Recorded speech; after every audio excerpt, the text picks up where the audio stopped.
আসছে সিয়াম সাধনার মাস রমজান। মুসলিম প্রধান দেশ পাকিস্তানের জনগণও নিচ্ছেন রোজার প্রস্তুতি, কিন্তু দ্রব্যমূল্যের ঊর্ধ্বগতিতে নাভিশ্বাস মানুষের। এমন অবস্থায় ৩৮,০০০ কোটি রুপির সহায়তা প্যাকেজ ঘোষণা করেছেন প্রধানমন্ত্রী শাহবাজ শরীফ।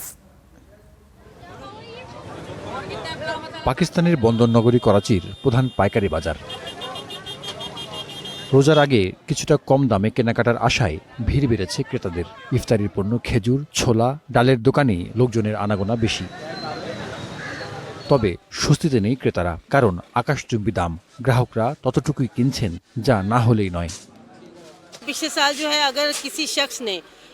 গত বছরের রমজানে বেসন, ডাল, রান্নার তেল ও অন্যান্য প্রয়োজনীয় জিনিসপত্র কেউ যদি ১০ কেজি করে কিনত, আজ মাত্র ৫ কেজি কিনছে, যার অর্থ লোকেরা কেনার পরিমাণ কমিয়ে দিয়েছে। দোকানিরাও বলছেন বেচা বিক্রি এবার খুব কম। দাম বাড়ার জন্য সরকারের করারোপকে দুষছেন তারা। সরকার কত বেশি বিক্রয় কর আরোপ করেছে তা এই খেজুর দিয়েই বোঝাচ্ছি, কারণ আমি খেজুর ব্যবসায়ী। আগে এক কন্টেইনারে ১ লাখ রুপির কিছু বেশি কর দিতাম, এখন কন্টেইনার প্রতি ৮ লাখ রুপিতে পৌঁছেছে। ফলের বাজারে স্বাদ আর সাধ্যের মেলবন্ধন ঘটাতে হিমশিম ক্রেতাদের। সরকারি চাকুরে দানিশ আলীর অভিযোগ, রমজানের আগেই দাম বাড়তে শুরু করেছে। अब केला आप देखें केला जो 200 रुपए दर्जन। 200 রুপিতে 1 ডজন কলা কিনেছি, যদিও এগুলো আকারে ছোট। কয়েকদিন আগে এটি 100 রুপিতে বিক্রি হচ্ছিল।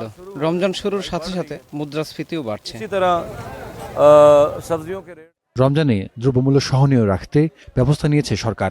৩৮ বিলিয়ন রুপির রমজান সহায়তা প্যাকেজ ঘোষণা করেছেন প্রধানমন্ত্রী শাহবাজ শরীফ। কম আয়ের মানুষরা পাবেন এই সুবিধা।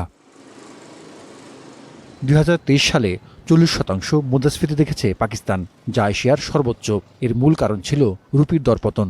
যদিও মুদ্রাস্ফীতি এখন প্রায় ৬% নেমে এসেছে। বর্তমানে ১ লাখ রুপির বিপরীতে গুনতে হচ্ছে $৩৫০ কিছু বেশি। তবে সরকার যদি বিদ্যুতের দাম বাড়ায়, তবে মুদ্রাস্ফীতি আরও বাড়বে।